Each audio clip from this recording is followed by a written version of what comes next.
Hi, this is Ken Parker welcoming you to a special edition of Common Ground, the policy roundtable where we discuss issues in the news of concern to Newton residents. Tonight we have a very special and exciting guest and a special and exciting format. We've got former Boston Police Commissioner who's joined us to discuss a pressing issue in the news of great concern to Newton residents, the possibility of recreational marijuana being sold in stores in Newton, and the ballot question that will determine that. Commissioner Evans has professional experience in dealing with this issue and the effects of marijuana on the community and crime, and so we thought that it would be interesting to get his perspective on the issue to inform Newton voters as to what we can expect should the legalization of marijuana in Newton proceed to having recreational marijuana stores. We also, of course, will have our full panel discussion of that topic as well, but this is a special treat. And so without further ado, let me introduce Commissioner William Evans.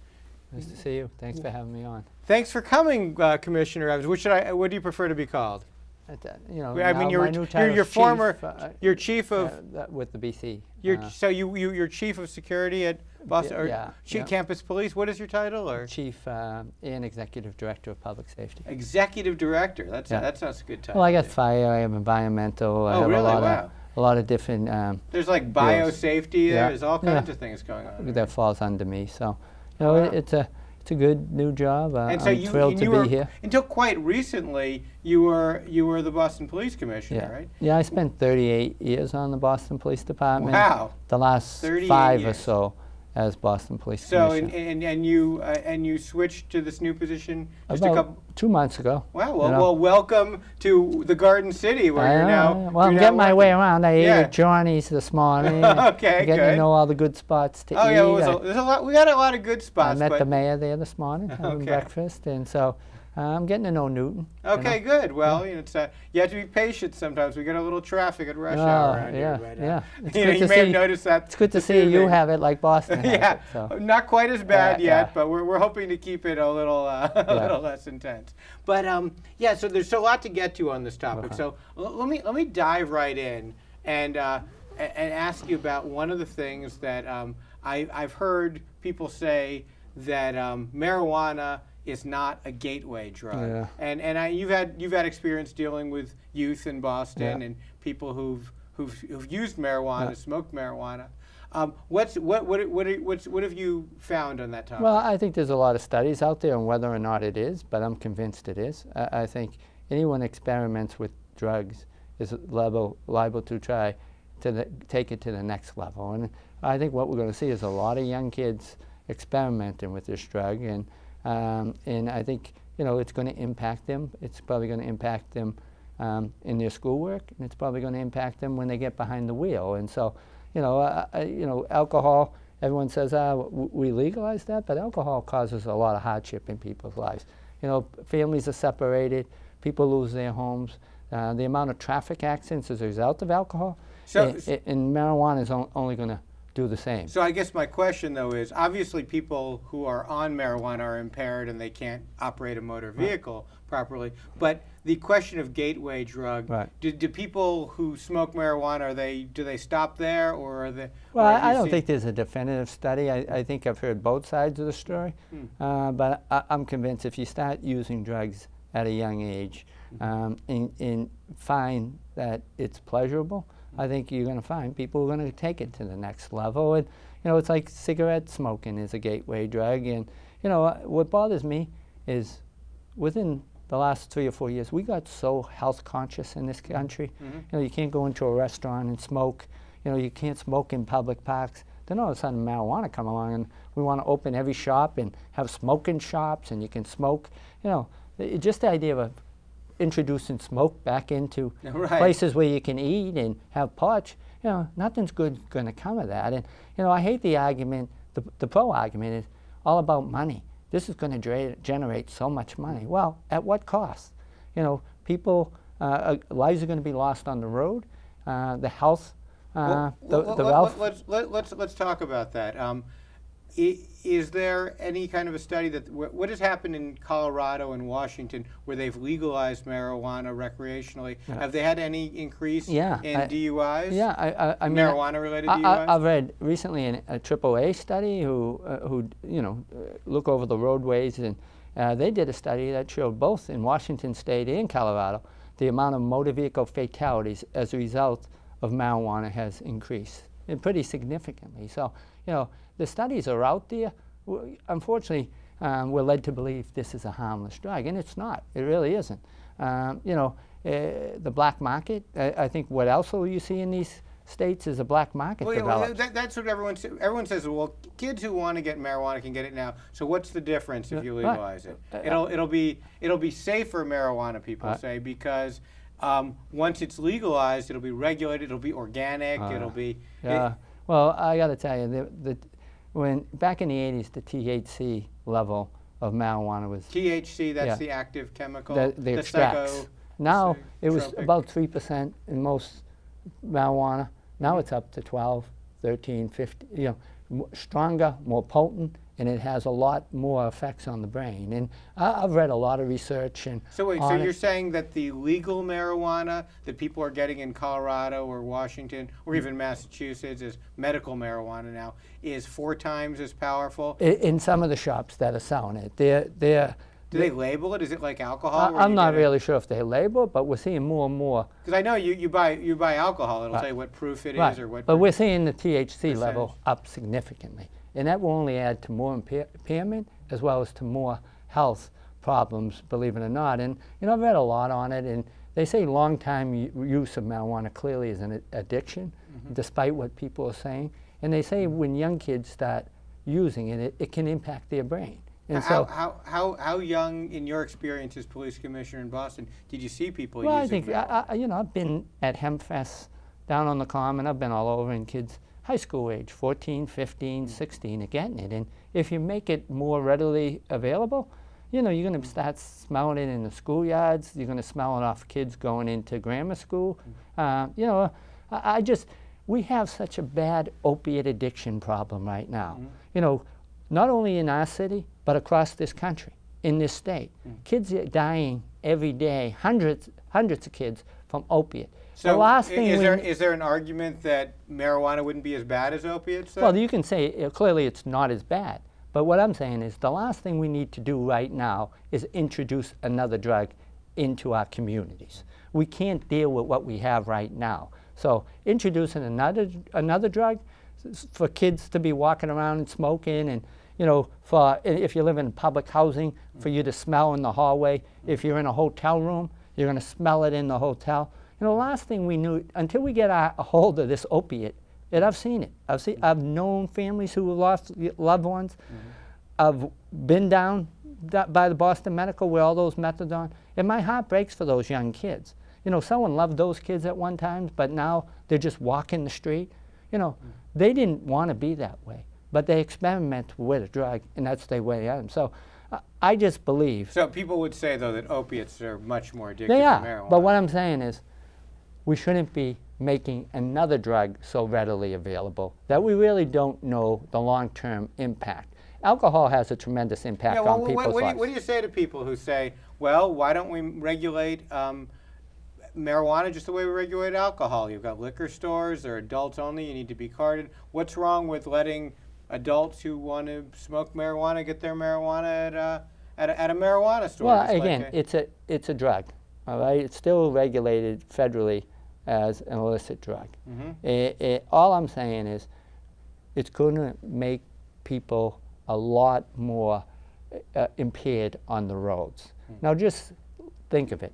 There's no way to test people. People are not going to be afraid to get on the road because they smoke. Why can't you test someone for marijuana? I know it has. Well, you can do a field sobriety test, but there's no machine out there that will take. There's no breathalyzer. There's nothing. There's no blood There's test? nothing. So what's going to happen is it's going to be the officer's call when he pulls someone out of the car. So I know employers can test their employees for marijuana. Right. How does that work? Well, they can because it's a condition of employment. Right, but what I'm saying is, they'll take their blood. Well, sometimes they can undergo a blood alcohol test if they want to work there and they want to do it. They can have spot inspections and people who but work there's no with machine. There's no machine. So the whole idea of letting people on the road and drive. What I've heard, Commissioner, and you can tell me if you know, is that police don't have a test for marijuana because it stays in the body so long, and so you don't know if someone's still under the mental effects of it. You can test positive for marijuana if you had it a week ago or something. Well, but the impairment for the most part is short-lived. Right. You know, in my prior job, we drug test our officers all the time, and we do a hair test. And with a hair test, it can stay in your hair up to 3 or 4 months. And how long after someone consumes THC does it affect their motor skills? I know you'd have to probably test them in the few hours afterwards to see, at least on their saliva or on their breath. It has to be a quicker exam. Obviously, if you got consent to take the blood, you could do that. But right now, we don't have a breathalyzer. But the key thing to remember here is we've done a good job with organizations such as MAD, Mothers Against Drunk Driving. I think because of we've cut down the amount of motor vehicle fatalities. And now to introduce another drug that we have no way of regulating how much is in people's system is only going to lead to more dangerous highways out there. People are going to go to parties, people are going to be smoking, they're going to get behind the wheel because if they know if the cops pull them over, there's no way to test unless they're way out of it. So you talk about people smoking marijuana. One thing that shocked me when I learned about what edibles are. Right. So because I assumed that when people talked about marijuana and they said edibles, they're talking about like a pill, Right. like, you know, someone could, because it's, especially when it's medical marijuana. Right. I pictured someone having a glass of water and a THC pill. Right. It turns out, and I'm sure you probably know a lot more about this than I do, that we're talking about gummy bears and brownies, chocolate bars, everything, and soda, like a can of soda that has and marijuana in it. I think if you look around the country, with states that have made it, you're seeing a lot more children go to the emergency rooms because they're ingesting these candies, these brownies. What kid doesn't want a chocolate bar, right? I mean, well, that's the danger. You know, the more you introduce it out there into society, the more it's going to get into the hands of young kids. And people say it's innocent. It's not innocent. There was a great PR effort to get this passed, but I think now we're all realizing, you know, it has health effects, the fatality, the crime. You know, it's a cash business. Tell me about that. So you can't. So people who go to a recreational marijuana store can't just walk in with their credit card. No, because you know, where it's federally regulated and not recognized, the banks are not involved, and so it's a cash-only business. So, in Boston, you know, my biggest concern is we got a lot of violent crime around the sale of marijuana. We've had a lot of home invasions, violent home invasions, where neighborhood kids have come in, pistol whipped. I had one incident on Walk Hill Street. What's pistol whip mean? Yeah, people coming in with guns and robbing people of their marijuana. I had one incident on Walk Hill Street where the guy answered the door, they shot him, and they stole $170,000 out of his house, along with some of the drugs. So 170. So how expensive is this? What is an ounce of marijuana well, cost? Again, it's different based on the quality and who's selling it. But the thing you're going to remember is, if you're going to buy it out of one of these pops, it's highly taxed. Some upwards of almost 20% tax. And so you're going to go to the street and buy it because it's going to be a lot cheaper. So there's going to be an off-sale market on marijuana. And I always worry you're a ripe target if you're going to be approaching this place with plenty of cash to buy it. And you're even a more attractive target when you're leaving with ounces of marijuana. So, you know, I always worry about the crime. What I'm trying to get is how much cash does someone take to one of these stores? Again, it depends on how much. What's the range? I mean, well, a couple $100 at least. $100 to get I mean, and you can leave with a large ounce or two of marijuana, which is an ounce a lot of marijuana. Yeah, it's a good amount. You know, and you know, people might rob someone and then how much marijuana is in a marijuana cigarette? Well, I'm not really sure, but out of an ounce, you could, I'm sure you could roll a lot of joints, as they say, and you can make a lot of money off it. And you know, when I was a kid, marijuana was out there, but it was something that I think as a kid we always said, stay away, it's a drug. And I don't know, I'm just not a big supporter. Seeing what a major drug issue we got going on in our city, in our state, and across the country, the last thing we should be doing is saying, this drug, let's put it out there. And what's the best argument for it? It's going to generate a lot of tax money. Now, I look at, and I always bring this up, I look at where we've come as society.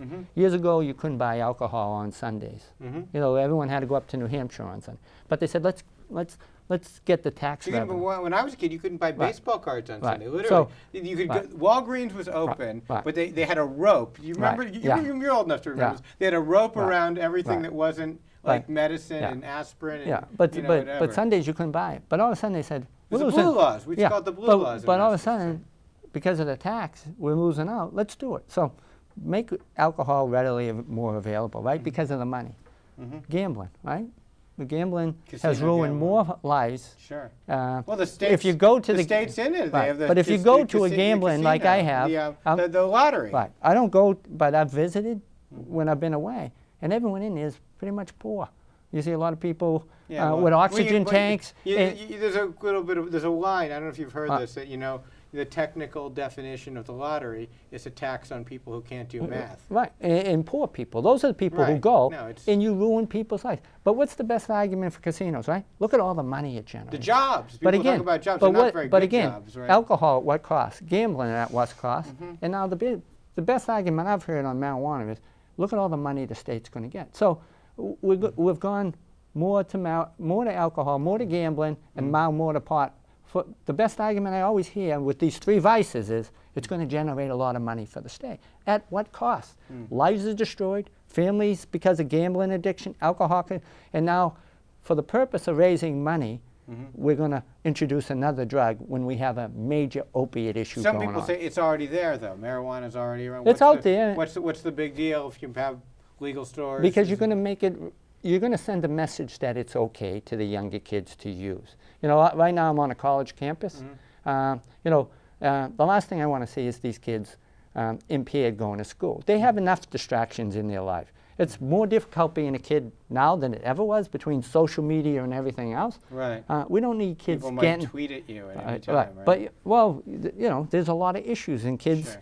You know, I not to get on social media, I don't know how kids study anymore because they got to constantly be on. The beeping on the devices. Yeah, I don't know how they do it, but you know, we don't need kids impaired because of smoking pot going to their classes, and that's not only in college, but it's going to be in high school, and it's going to be behind the wheel of motor vehicles. So, you know, I know the pro-marijuana people did an excellent PR job, and we passed it, but I'm happy to see places like Newton really support that opt-out piece. Almost every community north and west and south of Newton has opted out. Boston, though, is going to be selling. Brookline. Well, you know, again, you know, I used to go on Jim and Marjorie all the time on you know, WGBH, and I used to battle with Jim and Marjorie all the time because they were big, more pro-pot people, and I used to always. So I've been very consistent on this issue. Sure. I grew up in South Boston, honestly, and it was a very poor neighborhood, and alcohol really impacted my neighborhood. You know, so you had personal experience with people who were. Without a doubt, every corner had a liquor store, every corner had a bar. You know, and they always put it in poor neighborhoods. You know, a lot of richer communities were dry towns, right? Well, that's by the way, that is one of the arguments I'm hearing now about the marijuana stores is someone said Newton shouldn't opt out. We should have them because otherwise they're going to be in poor communities. Right. To me, that's like saying, well, we shouldn't have a nuclear waste dump here because you know we should volunteer for it. I mean, it's like, but at the same time, you know, Newton has a great reputation. You know, as probably I think they got the safest city. We've been the safest city in the country. We've also been the best place to live. Or why would you mess with that? Some of the best schools. Yeah, but you got the right formula here. Why would you mess with that formula? Well, let me ask you this, because you talk about people smoking, you know, and you know buildings where things smell like marijuana, and how we've been tackling cigarette smoking. It's funny because you know I was on the Newton Board of Aldermen for 18 years. My big issue was banning smoking in restaurants and public buildings early on in that time. Right. And we've made big strides. Yeah. People don't smoke on the subway. They don't smoke in restaurants, City Hall, the grocery store. You can go to Fenway Park and catch no a ball smoke. game, and If they catch you smoking, they kick you out. They used to have someone like seat away the whole game, blowing the smoke in your face. So that's a big improvement. So here's a funny story. My brother lives in Seattle, so in August we went out there to visit, and I didn't see people smoking cigarettes, but all over the place, people were smoking marijuana, and it's illegal to smoke it in public there. But up and down, and not just downtown Seattle, but in the nice neighborhoods in Queen Anne, where my brother lives. You go to the farmers market, children everywhere, and people are they don't care. They don't. It's like the police. So I'm going to pick on the police now. Why don't the police enforce the law? The law is you can't smoke it in public. We decriminalized it. That's another issue too. We haven't really locked anyone up for the use of marijuana over the last years. Even a civil violation, a civil infraction, like. Well, we do. We have. I mean, when we used to do the Hemp Fest, we always wrote a ton of citations. But minor in possession of marijuana, for the most part, we never would lock people up. We were very proud of the fact that we've reduced arrests in the city. I feel the same way about people smoking cigarettes, so let's put it this way: if you right now were sitting in Boston City Hall or Newton City Hall, and the person across from you lit up a cigarette, you'd be pretty shocked, wouldn't you? Right. I mean, you wouldn't just. But to get to your point, we've gotten so health conscious over our last 10 or 15 years. You can't go in a restaurant, and it's the best thing that ever happened, because there was nothing worse than going home and all you smell was smoke on your clothes, in your hair, you had to hop in the shower. So I don't know why this mentality has changed, that all of a sudden we want smoking calves back. I don't get this personally, but let me tell you, there are people who think marijuana is cool. I mean, it's not. Cigarettes are for losers, and they think that marijuana joints, I guess because it's associated with that culture of the 60s. Yeah, but it's secondhand smoke. I'll tell you a story that really troubled me one day. When I was the commissioner, me and my driver one day watched these two people collide. And we got out, we wanted to make sure, we opened the car doors, and there was 3 little kids in the back seat, and the stench of marijuana and the smoke that came out. Well, there's 3 little kids in car seats while the parents are smoking pot. So is that what we're going to have? I mean, is that what, in the privacy of your home, your kids are going to be subjected to the smoke? Well, it's interesting because I read an article, and I don't know a scientific study, but that was saying that the residue of marijuana stays around a long time, and even touching it can be just having, even if you're not there while someone's smoking, you can absorb a lot of the THC. Because it's the THC sticks to things, essentially. It's just sad. I mean, I like to think I'm very health conscious. I do a lot of running, and we've made such tremendous progress in our health. And this just seems to be, because it's going to raise a lot of money, all of a sudden, this Even is McDonald's the greatest sells thing. a salad these days, right? But here, you can't smoke anywhere. You can't smoke in the common, but all of a sudden now we're looking for places to let people how will smoke BC pot. handle this, by the way? I mean, are you It's zero tolerance. I mean, Father Leahy's been very clear. Zero tolerance. We do not allow anybody, even if it's medical marijuana, we don't allow it on campus. What about alcohol? If someone's 21, are they allowed to have it on campus? Well, if they're 21, they can't. If they're under 21, absolutely not. But marijuana, if it's legal, if they're 21, still no. Still no. They're going to have a strict zero tolerance, and I think you'll see in every college across the state, they'll still have a zero tolerance for it. It's not to say that, you're not going to see it more readily available off campus and other places, but if you put in the mindset of these kids that all of a sudden it's legalized, they're going to think they can smoke anywhere. And it's going to impact, I think, all the colleges, high schools. It's going to impact everyone, because we're sending the wrong message that this drug is okay. So, the more places I've been, when I was in the city, I was big opposition. So this isn't a new stand for me. When people from Newton ask me to come, it's because they know how much I've opposed this legalization. You were commissioner in 2016 when the statewide ballot question passed. And I've heard people say this, and I'm sure you've heard people say this, get over it. It passed, and now you're still fighting this. I mean, I had, Well, I'm happy to see everybody opting out, because I think everyone realizes it was a huge mistake passing it. And that's why I'm here with Newton.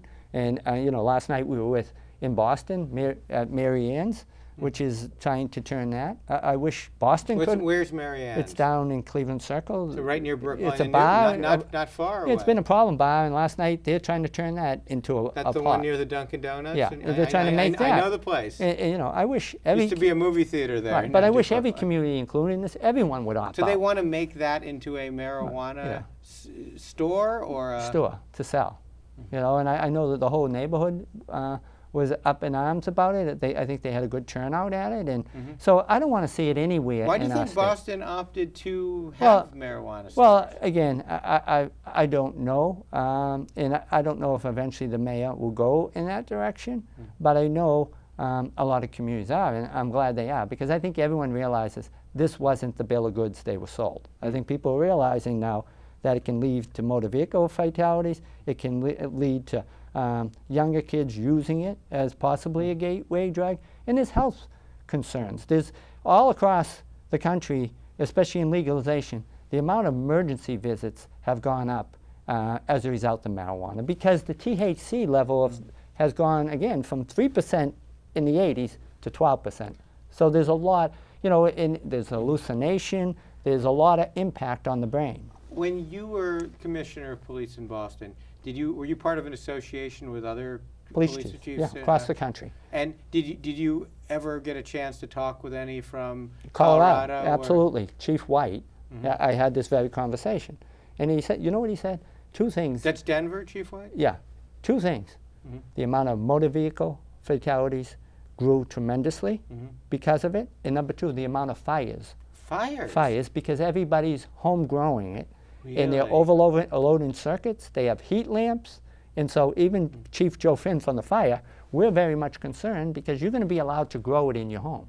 And you can just imagine the amount of gadgets people are going to have to grow this. Because it needs a lot of light. It needs a lot of light, needs a lot of heat. So the two issues that the Denver chief talked to me was the amount of fires and the amount of motor vehicle fatalities. See, that's something you wouldn't have thought of at first. Yeah, because people are going to overload circuits. They're going to have heat lamps, and then curtains or something will fall on it. You're going to have fires, and so there's a lot of things we haven't thought of, and I'm glad people are starting to realize. People joke about it. They talk about the biggest public safety issue will be if you'll be very frightened if you happen to be a Dorito. Right. It's like that's I mean, late night. We can laugh about it and that whole thing, but honestly, it's going to impact our young children. It's going to cost lives on the highway, and so it's not a harmless drug. On that note, there's a decision point approaching in Newton. Newton residents, I think, are taking this question very seriously, putting a lot of thought into it. We'll be voting on November 6th, or earlier if people vote by absentee. What's your message to Newton voters as they consider the merits of this ballot question? Well, I think it's what I've always said, even when I was the Commission boss. If they have a chance to opt out of this, I encourage them to do so, because it's clearly going to have harmful effects on students, on adults, and people who are on the highways. And I think now we're starting to see it to increased emergency visits, the fatalities on roads that have legalized it. So, it's not a harmful drug. And Newton's a great city. Again, safest city in America. Let's keep it that way. Well, thank you very much for coming out. Thank you. You obviously care passionately about this. You obviously care about the community and the people in it. And I can't thank you enough for taking the time to share your thoughts on this with me. And thank you at home for watching. Thanks to our fantastic crew, our director, Eric, and our audio engineer, Will, and to everyone here at New TV. Please join us again next time when we try to find just a little bit more common ground.